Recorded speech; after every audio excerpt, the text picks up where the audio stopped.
Hey everyone, welcome to Watch the Stories. Here we bring you the most emotional, dramatic, and unforgettable tales from every corner of life. So sit back, relax, and get ready to feel every emotion. Because this is where stories come alive. I lied under oath and my father went to prison for it. I'm standing in the courtroom now, 16 years old, my mother's hand crushing mine like she's afraid I'll run. The judge asked me to describe my father's temper. My mother's nails dig deeper. I open my mouth. He was always angry, I say. He hit her. All the time. My father's face crumbles across the room. He looks smaller than I remember. Diminished in that orange jumpsuit like someone sucked the life out of him through a straw. His lawyer whispers something urgent, but Dad just stares at me. Not with anger. With confusion. Like he's trying to solve an equation that doesn't make sense. I don't look away because my mother taught me not to. Confidence, she said in the car. Just be confident, Emma. Tell them what happened. Tell them he was violent. You're protecting me. So I do. I describe a home that never existed. A father who raged at shadows, who threw dishes, who made us afraid. I build him into a monster with my words, brick by brick, and watch him crumble with each sentence. The prosecutor nods approvingly. My mother squeezes my hand like I'm doing something brave. The truth sits in my throat like a stone. 3 weeks earlier, I came home from Emily's house a day early. Surprise visit. I was going to make Dad his favorite dinner. He'd been working double shifts, looking exhausted. I wanted to do something nice. I found Mom in their bedroom, with Derek, Dad's coworker from the plant. The sounds they were making turned my stomach inside out. I ran before they saw me. Sat in the park until dark, trying to unknow what I knew. When I finally came home, Dad was being hauled out in handcuffs, blood on his knuckles. Derek on a stretcher with his face rearranged. Mom crying theatrically for the neighbors, her robe clutched closed, playing the terrified wife. He just snapped. She sobbed to the police. He's been getting worse for months. So violent, she saw me watching. Her eyes locked onto mine, not pleading, not guilty, calculating. Later in my room, she sat on my bed. I know this is hard, baby, but your father's sick. He needs help. The courts will be lenient if you tell them the truth about how he's been. What truth? About his temper. About how scary he gets. Dad doesn't, Emma. Her voice went cold. Derek and I are in love. Your father tried to kill him. If you want any kind of normal life, if you want to go to college, if you don't want to be the daughter of a man who commits murder, you'll help me. You'll tell them he was always like this. I was 16, terrified. She was my mother, so I lied. Now the judge thanks me for my bravery, commends me for speaking truth to power, for not protecting my abuser. Dad gets 3 years. Assault with intent. The lawyer says it could have been worse. The testimony about his pattern of violence is the only thing that prevented an attempted murder charge. Dad doesn't fight it. Doesn't appeal. Just goes quietly like he's already given up. I don't visit him. Mom says it's healthier this way. Derek moves in 2 months later. I tell myself I did the right thing. That I protected her. That maybe Dad was dangerous in ways I didn't see. I tell myself this lie every single day. 3 years pass like a slow-motion car crash. Derek is charming at first, brings flowers, makes jokes, treats Mom like she's precious. But the shine wears off fast. 6 months in, he's between jobs. A year in, he's drinking before noon. By year 2, the fights start, the real kind. The kind that make the walls shake and the neighbors complain. Mom doesn't leave him. I'm 19 now. Community college because we can't afford anything else.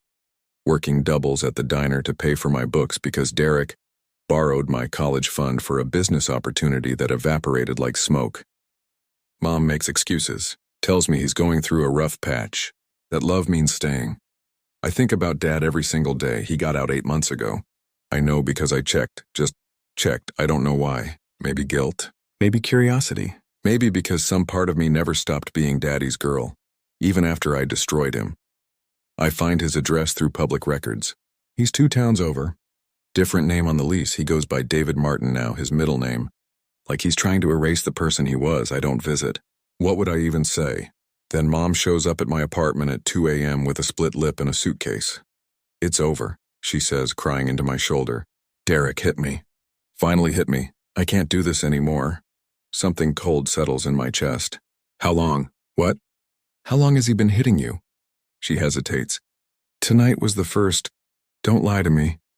My voice sounds like someone else's. How? Long. 6 months, she whispers. Maybe more. I don't know. It built up slowly. I step back from her. You need to leave. Emma, I'm your mother. You need to leave. My hands are shaking. You sent Dad to prison for defending himself against the man you were fucking. You made me lie.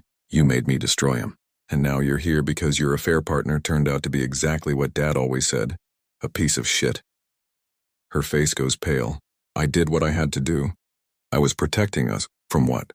Dad never touched you. Never. Not once. And I knew that, Mom. I knew it when I testified. I knew it and I said it anyway because you told me to. She reaches for me. I pull away. Get out. She leaves crying. I don't feel bad. I feel nothing. Just this yawning emptiness where my certainty used to be. I drive to Dad's apartment the next morning. It's a small place above a hardware store, clean but sparse. I sit in my car for 20 minutes, working up the courage to knock. The door opens before I can. He's taking out trash, doesn't see me at first. He's thinner. Grayer. There are lines on his face that weren't there before. He moves carefully like someone who learned to take up less space. He sees me. Freezes. Emma, just my name. Nothing else. No anger, no joy. Just exhaustion. Hi, Dad. We stand there in the parking lot. Two strangers who used to be everything to each other. You shouldn't be here, he says finally. I know. Your mother send you? No, she doesn't know I'm here. He nods slowly. Doesn't ask why I came. Maybe he doesn't want to know. You look good, I lie. You too. Silence. Dad, I don't. His voice is gentle but firm. Whatever you came here to say, don't. I'm not angry. I'm not anything. I can't do this. I need you to know. I know, Emma. He looks at me fully for the first time, and I see it.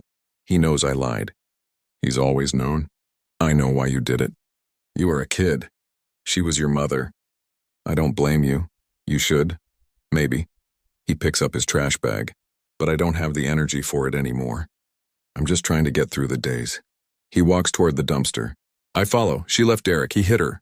Dad stops. Doesn't turn around. I'm sorry to hear that. Are you? Now he turns. And for the first time I see anger. Real anger. The kind he never showed before. What do you want me to say, Emma? That I'm glad? That she deserved it? She didn't. Nobody deserves that. But I can't fix her problems anymore. I can't fix your problems. I did 3 years for protecting myself.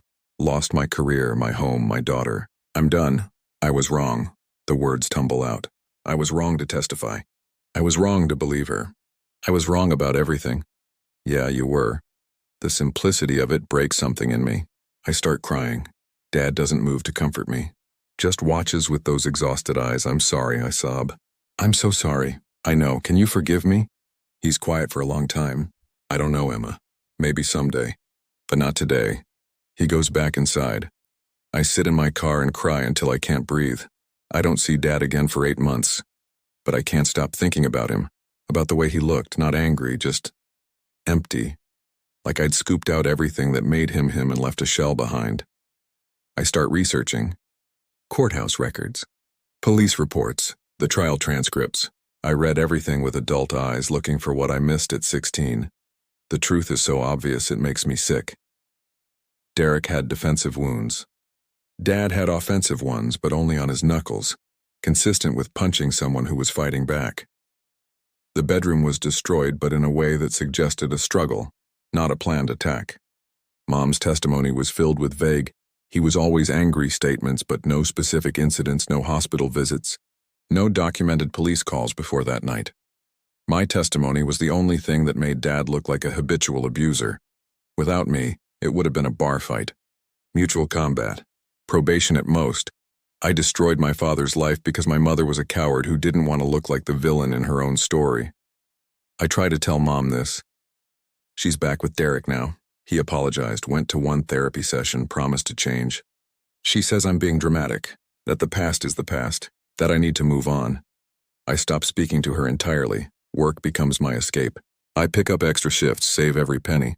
Apply to transfer to a real 4-year school. Get accepted to a state university 3 hours away. Full ride based on my grades and a killer essay about overcoming family trauma that I only half believe. The day before I leave, I drive to Dad's apartment one more time. He's not there. The landlord says he moved out 2 months ago. No forwarding address. Something in me breaks. I find him eventually through mutual friends of friends. He's in another state, remarried, has a stepdaughter, works as a machinist at a small shop. His social media is private, his life carefully guarded. I send a friend request. He denies it. I send a letter to his work address. It comes back unopened. I try calling. He blocks my number. The message is clear. I chose a life without you in it.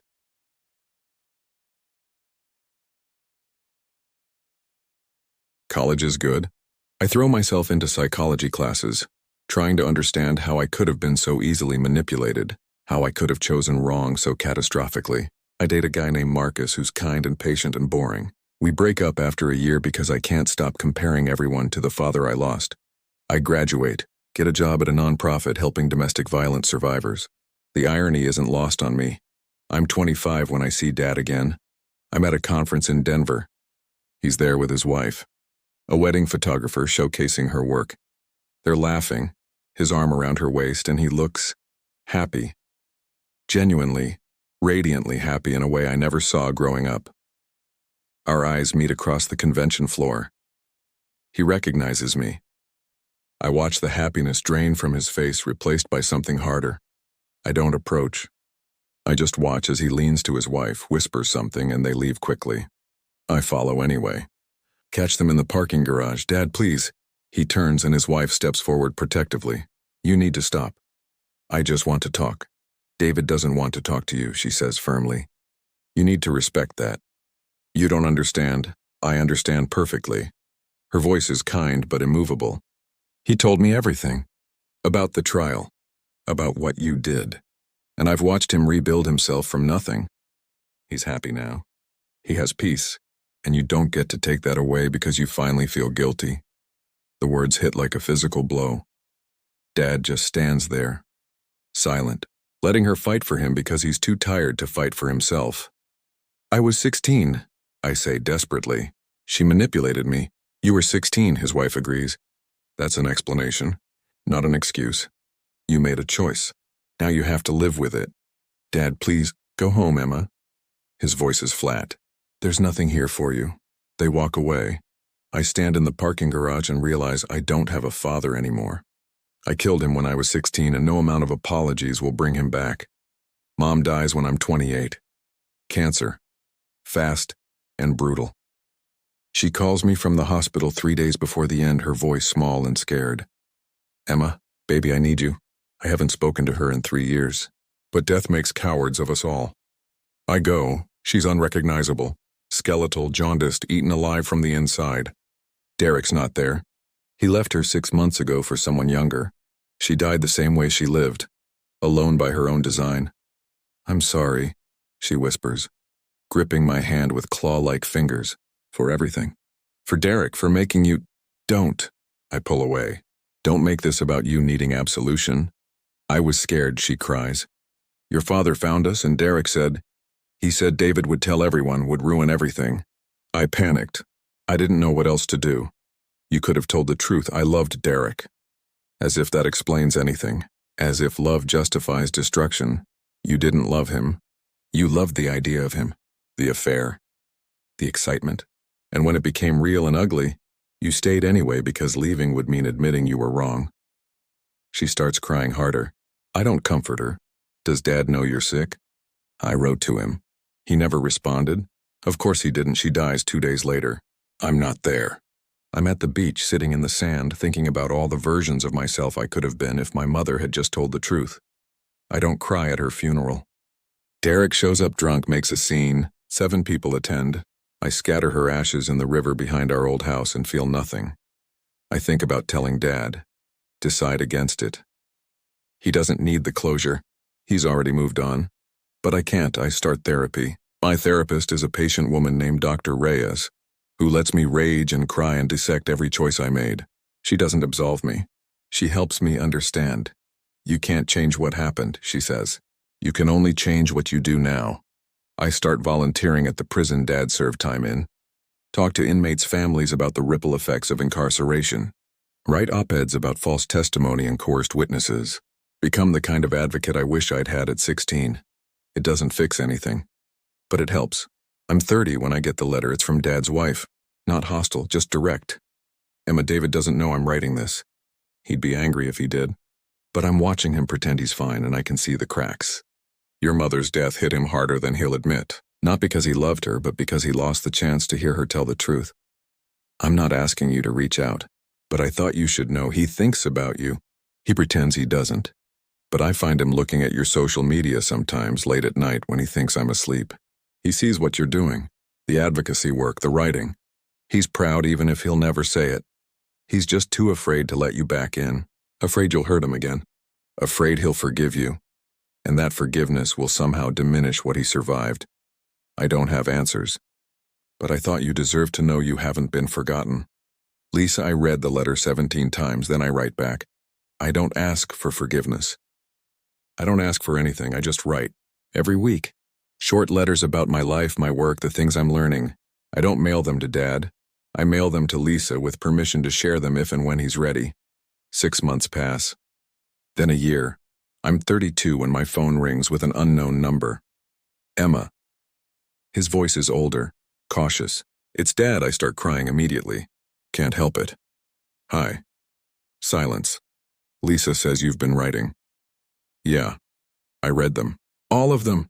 Okay, more silence. Years of hurt packed into dead air. I'm not calling to tell you we're okay, he says carefully. We're not. Maybe we never will be, but Lisa thinks I need closure. And I think she might be right. What does closure look like for you? I don't know. Maybe hearing you say it out loud. What really happened, so I tell him everything, finding Mom with Derek, her threats, my fear. The lie I told and the lie I believed afterward to make it bearable. The years of justifying it. The moment I realized the truth. The guilt that's been eating me alive since. He's quiet when I finish. I knew, he says finally. I always knew she cheated. I found texts weeks before. Was planning to file for divorce. That's why I came home early that day. I was going to talk to a lawyer. You never said, because what was the point? You chose her. You believed her story over mine. Saying I told you so wouldn't bring back those 3 years. I'm sorry. The words are so inadequate they physically hurt. I'm so sorry. I know. I've known for a while now. Lisa made me read your op-eds. The work you're doing. I see you trying to make it right. Does that matter? It matters, he says quietly. It doesn't fix anything. But it matters. We talk for 2 hours. Not about the past, about now. His stepdaughter's college graduation. My nonprofit's new program. Small, careful things. Testing the waters. He doesn't invite me to visit. I don't ask, but we keep talking. Once a month, then once a week. Slowly, painfully, we build something new from the wreckage of what was. I'm 35 when I see him in person again. His stepdaughter's wedding. Lisa invites me. Dad doesn't object. I sit in the back. Watch him walk her down the aisle crying proud father tears. Lisa catches my eye and smiles. At the reception, Dad approaches my table. Dance with your old man. I can barely see through tears. Yeah, okay. We sway to some country song neither of us knows. He's shorter than I remember, or maybe I'm taller. Grown up, finally. I don't forgive you, he says softly. Not completely. Not yet. I know. But I'm trying. That's worth something, isn't it? Everything, I whisper. It's worth everything. He pulls back, looks at me with those tired, kind eyes. You broke my heart, Emma, but you're still my daughter. That doesn't just go away. I broke mine too, I admit. I don't know if it ever really healed. Maybe it's not supposed to. Maybe we just learn to live with the cracks. We finish the dance in silence. I leave before dinner. It's too much, too fast, but Dad walks me to my car. Thank you for coming. Thank you for letting me. He hesitates, then pulls me into a brief, awkward hug. I'll call next week? I'd like that. I drive home crying. But they're not just sad tears anymore. They're complicated, messy, real. I testify in court now, for the defense. Help families navigate coerced testimony, false narratives, the way fear makes liars of us all. I tell them about my father, about the lie that destroyed him, about the years it took to even begin making amends. I tell them there are no clean endings, no perfect redemption arcs, just people broken and trying, just truth, told too late to matter, but told anyway because silence is worse. Dad and I talk every Sunday now. We'll never be what we were. That innocent trust is gone, burned up in the fire I set when I was 16. but were something new. Something harder won and more honest. Last week he called me sweetheart for the first time in 20 years. I cried for an hour afterward. Some cracks never fully heal, but maybe, just maybe, that's where the light gets in. I lied under oath, and my father went to prison for it. But the truth saved us both eventually.